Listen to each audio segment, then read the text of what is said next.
What's up guys, JB2017 here, and today I'm back from vacation to share a bit of leaked information on the upcoming Vault-Tec Workshop DLC for Fallout 4. This info was taken from a post on RFO4 about 5 days ago by Mr. Inspirer, who had early access to the DLC and posted around 100 images as well as answered questions from fellow Redditors. Now I can't share any of those images on screen, but I can direct you all to the link in the description below where you should be able to check out everything for yourselves. If you don't want to know anything about Vault-Tec Workshop, you should probably stop watching the video because the spoilers start right now. Before they do start, actually, tomorrow there will be a live stream of Vault-Tec Workshop by Bethesda, and so I'm going to cover that immediately afterwards using the footage that they're providing to give you guys a little more info about Vault-Tec Workshop. So, hope you guys are looking forward to that.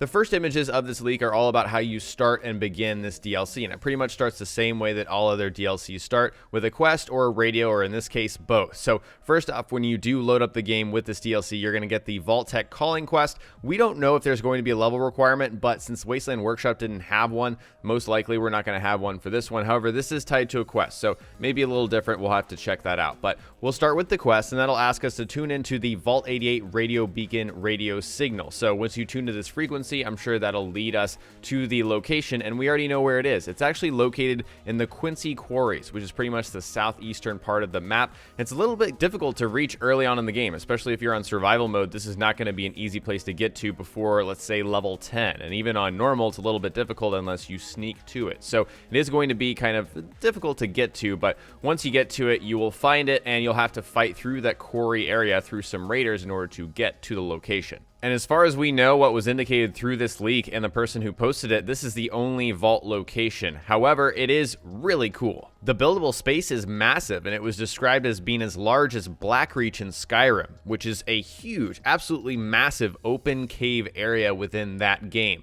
And it's actually astounding when you go underground and look at it. You're like, wow, this is freaking huge. And so that gives you kind of a sense of scale if you played Skyrim and you're familiar with the area. And also, once you get underneath there, you're going to see this huge open space with a ton of things that you can scrap. And so that's going to give you a lot of the initial materials that you're going to need to start building a bunch of the vault-related items. This buildable space is also expandable. You can knock down certain walls. I believe there's limestone walls and different kind of areas like that where you can clear out more space to build within and kind of expand your vault area. And also there would be some enemies that you'll have to clear out. There were some rat scorpions, a sentry bot, ghouls, and things like that you'll have to, you know, get rid of before you start building. But once you do that, you can expand it. There's also some rubble and also some connecting tunnel subway areas. And so there will be some tunnels that have rock slides and certain things like that you have to clear away the rubble in order to continue building further and deeper underground. Also, we have a little glimpse into what the quest is going to be like. So there is going to be some sort of quest and kind of guiding thing that's going to help you build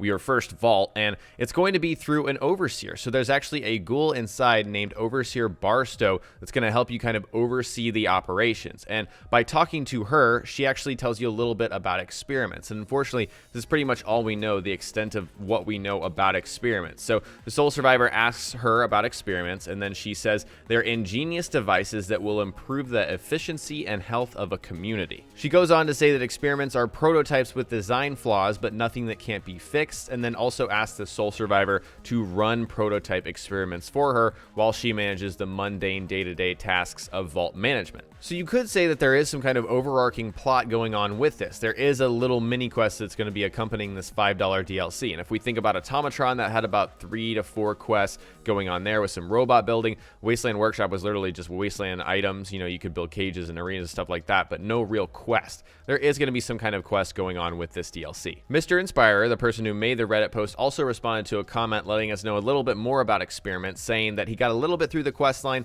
but said he doesn't have more to share other than the fact that he accidentally electrocuted one of his own settlers. And so we do know there's going to be some shenanigans going on there. We don't know if the overlying, you know, purpose of these are sinister or if they're actually supposed to help. It sounds like this overseer is either completely BSing us or something else is going on, and I hope we get a better indication from the live stream tomorrow from Bethesda. Now we're going to dive into all of the new items, and I really tried to highlight the important things. The quick things I'm just going to list off very quickly. There's some things I probably will miss, so don't worry about that, but I do want to say overall, most of the new large structures and special vault items cannot be built outside of this Vault 88 buildable area. And so they are very special, particular items that can only be built within Vault 88. However, all decorations, which are also vault related, and furniture can be built outside of the vault. On the flip side, all previous workshop items can be built inside of the vault. Maybe not cages though, certain things like that, like maybe the arena can, things like that may clash with it, but most items, most previous workshop items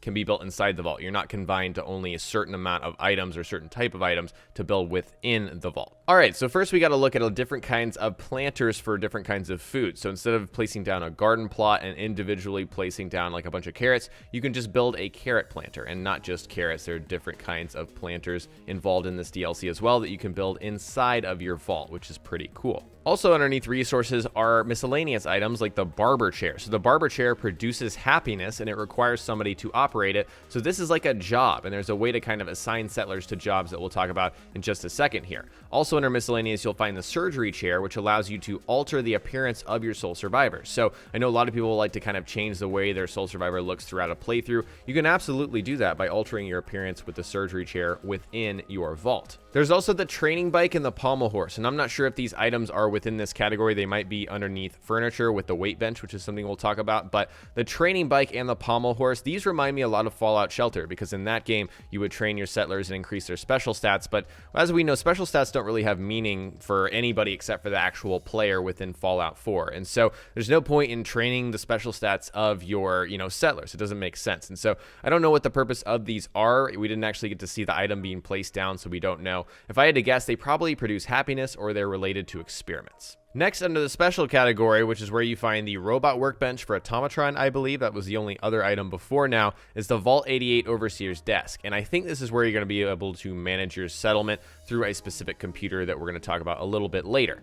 Next up is the Structures tab, and underneath we have the new Vault category. And of course, this includes everything that you need to actually build the structural part of your vault. So stairs, hallways, bridges, railing, different themed rooms, like a cafeteria room, for example, has different kind of wallpaper, but it's the same kind of structured room. You've got supports if you want to lift up a certain section and kind of make it fit with stairs and whatnot. You've got doors, of course, leading between different rooms, and the giant vault door you can actually place down, which is awesome. You've got a ton of awesome different ways to build a vault. However, these are only within Vault 88. You can't just go up and build an above ground vault looking area using all of these items. They are confined within this buildable space. Next, under furniture, there's all kinds of things, and a lot of them are vault themed, like couches, benches, tables, desks. There's the weight bench, which produces happiness, and again, that was kind of related maybe to the training bike and pommel horse. They might do the same thing, not exactly sure there, but a lot of these furniture items can be built above ground, but again, not sure on those training items. Next, there are so many vault-themed decorations, vault boy and girl statues, different posters that are kind of vault-related,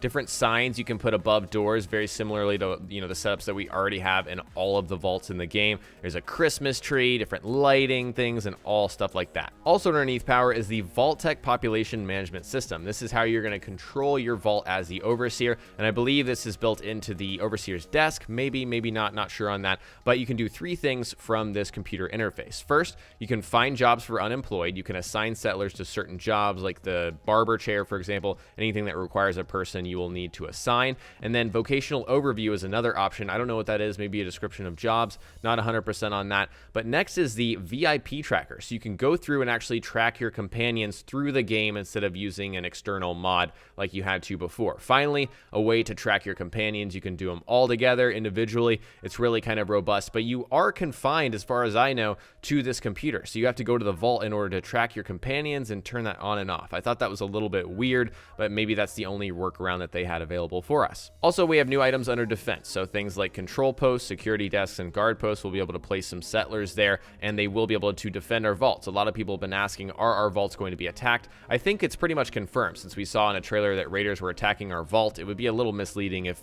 they didn't. That would be disappointing, but it does seem like they are, because we do have some new defense items. It would only make sense in my my opinion. The very last new thing I want to touch on is the Pip-Boy. It's actually an item that you can pick up and put into your Pip-Boy inventory, which is really interesting, but we don't know what we can do with this Pip-Boy. It seems like we can, equip it on our settlers, because we saw it in the trailer. We saw some settlers defending the vault with Pip-Boys on, and so that's interesting. I don't know what the Pip-Boy's purpose is. Maybe you can give it to certain settlers. Maybe every settler gets a Pip-Boy. It's just kind of standard issue. We don't know yet. So after combing through all this leaked information, I'd like to hear from you guys. Does it get you more or less excited for this workshop DLC coming out this month? And also, what is the most exciting new feature in your opinion? Is it the ability to, kind of manage your own vault? Is it experiments? I'd have to say for myself, it's definitely experiments. I'm really excited to see what I can do with that. Share all of what you're thinking in the comments below. Alright guys, today I shared some leaked info on the Vault-Tec Workshop DLC coming out this month. Next time we'll cover more Fallout on my channel, so stay tuned for Fallout 4 tips and tricks videos. If you learned something new or enjoyed this video, remember to hit that like button. I would really appreciate it. And don't forget to subscribe for more DLC coverage, my survival mode live streams, Bethesda.net mods, and general tips and tricks videos. Talk to you guys next time. Peace!